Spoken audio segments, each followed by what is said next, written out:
Imagine a moment in time when every warning system goes red. Satellites detect incoming launches. Submarines vanish beneath the seas.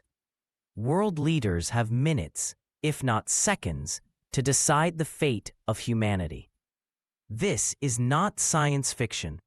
This is what a nuclear war between the USA and Russia would look like. In this video, we dive deep into the terrifying scenario, how it would start, what would happen in the first 30 minutes, and what the world would look like after. This is based on real war games, missile speeds, and the doctrine that's kept us alive since the Cold War. This is not just theory. A nuclear war between the US and Russia wouldn't begin with a dramatic speech or a sudden invasion. It would likely begin with confusion. The most probable cause of a nuclear exchange isn't an overt attack, but rather a miscalculation, a radar anomaly mistaken for a first strike, a cyber attack on satellite networks blamed on the wrong actor, or a live-fire military drill in Eastern Europe spiraling out of control. We've come dangerously close before.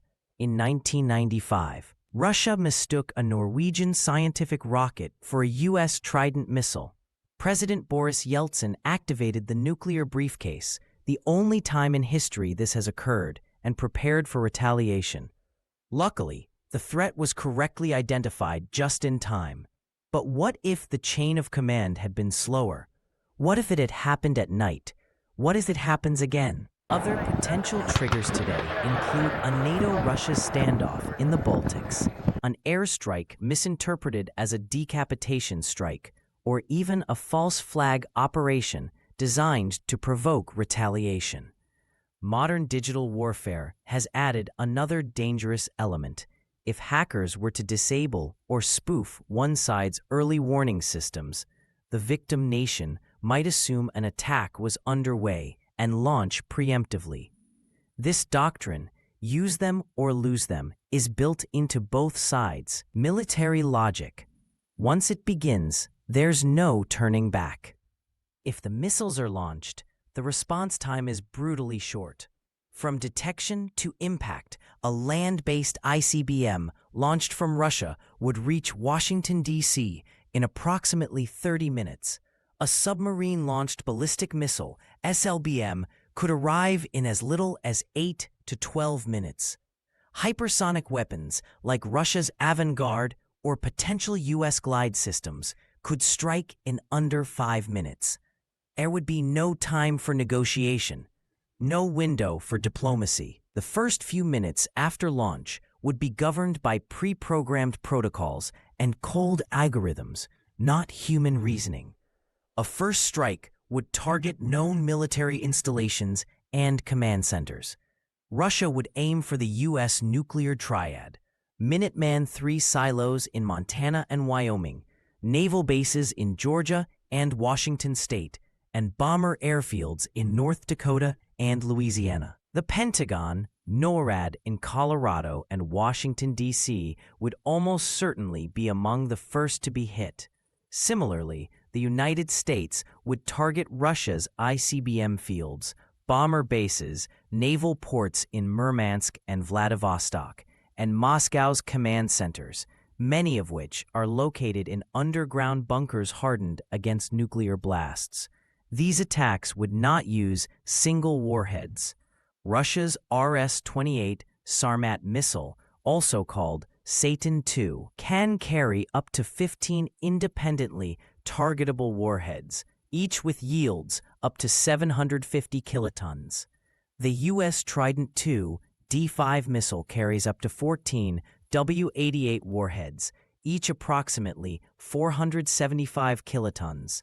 Just one such warhead is over 30 times more powerful than the bomb dropped on Hiroshima. Multiply that by thousands, and the scale of devastation is almost unimaginable. Many believe that advanced nations like the US and Russia are protected by missile defense systems, but this is a dangerous illusion. While both countries have developed some defensive technologies, these systems were never designed to stop a full-scale nuclear exchange.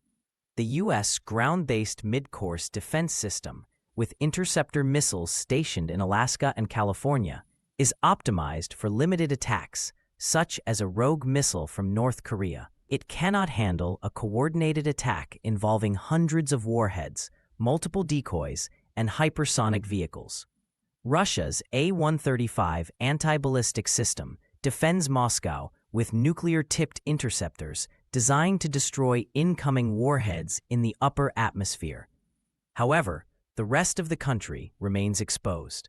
Against a mass launch, 1,500 to 2,000 warheads or more, no system can provide meaningful protection. In practical terms, once the missiles are in the air, it's already over. For decades, the uneasy peace between nuclear nations has rested on a terrifying doctrine: mutually assured destruction, or MAD. It's not a defense strategy, it's a suicide pact. The idea is simple. If one side launches a nuclear strike, the other will retaliate with equal or greater force, ensuring that both nations are destroyed completely. It's a logic that assumes both sides are rational, well-informed, and in full control at all times. But the real world isn't always rational. In a moment of panic, triggered by a communications failure, a rogue actor, or a misinterpreted alert, one side might fire under the belief that they're already under attack. In such a case, MAD doesn't prevent war, it guarantees it. Russia's dead hand system, also known as perimeter, is designed to automatically launch a retaliatory strike if its leadership is wiped out. The U.S. maintains similar second strike capabilities through its nuclear submarines, which are nearly impossible to detect. Even if one side completely destroyed the other's land-based systems, retaliatory missiles from submarines hidden in the deep sea would still obliterate the aggressor. If a full-scale nuclear exchange were to happen, it wouldn't just be the US and Russia that suffer. The entire world would face catastrophic consequences. The immediate toll in the first hour would likely exceed 60 to 100 million deaths. Cities like New York, Chicago, San Francisco, Moscow, and St. Petersburg would cease to exist. Hospitals would be overwhelmed. Infrastructure, power grids, water supplies, food systems would collapse. But that's just the beginning. The global economy would disintegrate overnight. Financial markets would vanish. Governments in surviving regions would be forced to operate under martial law, ration resources, and contend with mass migrations. Disease, radiation sickness, and famine would wipe out much of what remains. The 21st century would end in the span of a day. Despite the doomsday scenarios, there is still hope. The only true defense against nuclear war is preventing it from happening in the first place. For decades, arms control treaties like START, INF, and the Open Skies Agreement kept tensions in check. But many of these treaties have expired or been abandoned. Without diplomacy, transparency, and communication, the risks continue to grow. Nuclear powers must invest in de-escalation channels, real-time satellite transparency, and early warning verification. Modern technology can also introduce new risks.